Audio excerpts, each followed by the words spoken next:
കേരളത്തിലെ എറണാകുളം ജില്ലയിൽ കണയന്നൂർ താലൂക്കിൽ ചോറ്റാനിക്കരയിലുള്ള പ്രസിദ്ധമായ ഒരു തീർത്ഥാടന കേന്ദ്രമാണ് ചോറ്റാനിക്കര ശ്രീ ഭഗവതി ക്ഷേത്രം. ജഗദീശ്വരിയായ ആദ്യ പരാശക്തിയാണ് ഈ ക്ഷേത്രത്തിലെ മുഖ്യ പ്രതിഷ്ഠ. ചോറ്റാനിക്കര അമ്മ എന്നറിയപ്പെടുന്ന ഭഗവതിയെ മഹാലക്ഷ്മി ഭാവത്തിൽ മഹാവിഷ്ണുവിനോടൊപ്പമാണ് പ്രതിഷ്ഠിച്ചിരിക്കുന്നത്. അതിനാൽ ലക്ഷ്മി നാരായണ സങ്കല്പത്തിന് ഇവിടെ പ്രത്യേക പ്രാധാന്യം വരുന്നു. കൂടാതെ ഭദ്രകാളി സങ്കല്പത്തിലുള്ള മറ്റൊരു ക്ഷേത്രവും ഇവിടെയുണ്ട്. പ്രധാന ക്ഷേത്രത്തിന് താഴെ സ്ഥിതി ചെയ്യുന്ന ഇത് തന്മൂലം കീഴ്ക്കാവ് എന്നറിയപ്പെടുന്നു. ഭഗവതിക്കും മഹാവിഷ്ണുവിനും ഭദ്രകാളിക്കും തുല്യ പ്രാധാന്യമാണ് ഈ ക്ഷേത്രത്തിലുള്ളത്. ഇക്കാരണത്താലാണ് അമ്മേ നാരായണ, ദേവി നാരായണ, ലക്ഷ്മി നാരായണ, ഭദ്രേ നാരായണ എന്ന പ്രസിദ്ധമായ നാമങ്ങൾ ഇവിടെ ഉടലെടുത്തത്. ധർമ്മശാസ്താവിനും ഈ ക്ഷേത്രത്തിൽ പ്രത്യേക പ്രാധാന്യമുണ്ട്. 3 ഭാവങ്ങളിലായിട്ടാണ് ഈ ക്ഷേത്രത്തിൽ ഭഗവതിയെ പ്രധാനമായും ആരാധിക്കുന്നത്. അതിനാൽ 3 രീതിയിലുള്ള അലങ്കാരവും 3 രീതിയിലുള്ള പ്രത്യേക പൂജയും ഇവിടുത്തെ പ്രത്യേകതയാണ്.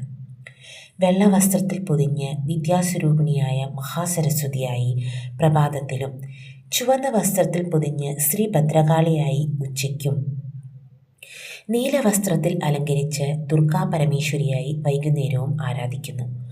കൂടാതെ സമ്പത്തിൻ്റെ ഭഗവതിയായ മഹാലക്ഷ്മിയായും ക്ഷേത്രത്തിൽ ശിവസാന്നിധ്യമുള്ളതിനാൽ പാർവതിയായും സങ്കല്പിക്കുന്നുണ്ട്.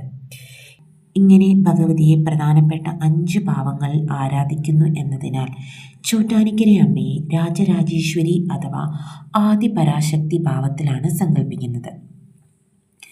മാനസിക രോഗങ്ങളും തീരാത്ത വ്യാധികളും ചോറ്റാനിക്കരയമ്മ പരിഹരിക്കും എന്നതാണ് വിശ്വാസം. തന്മൂലം ദുരിതമനുഭവിക്കുന്ന നിരവധി ഭക്തർ ഇവിടെ ഭജനം പാർക്കാൻ എത്താറുണ്ട്. പുരാതന കേരളത്തിലെ 108 ദുർഗാക്ഷേത്രങ്ങളിൽ ഉൾപ്പെടുന്ന ഒന്നാണ് ചോറ്റാനിക്കര. ശബരിമലയും ഗുരുവായൂരും ആറ്റുകാലും കൊടുങ്ങല്ലൂരും കഴിഞ്ഞാൽ ഏറ്റവും അധികം ഭക്തർ ദർശനത്തിനെത്തുന്ന കേരളീയ ക്ഷേത്രവും ചോറ്റാനിക്കരയാണ്. ചോറ്റാനിക്കര ദേവിയെ ഭക്തർ ഒരു ദേവിയായി മാത്രം കാണുന്നില്ല. അവർക്ക് അമ്മയാണ്. വേദനകൾ കേൾക്കുന്ന, കണ്ണീർ തുടക്കുന്ന, ധൈര്യം നൽകുന്ന ഒരമ്മ. ജീവിതത്തിലെ പ്രതിസന്ധികളുമായി ആയിരക്കണക്കിന് ആളുകൾ ഈ അമ്മയെ വിളിച്ച് ഈ സന്നിധിയിലെത്തുന്നു. ചോറ്റാനിക്കര ക്ഷേത്രത്തിലെ താഴത്തെ ക്ഷേത്രമായ കീഴ്ക്കാവ് വളരെ പ്രശസ്തമാണ്.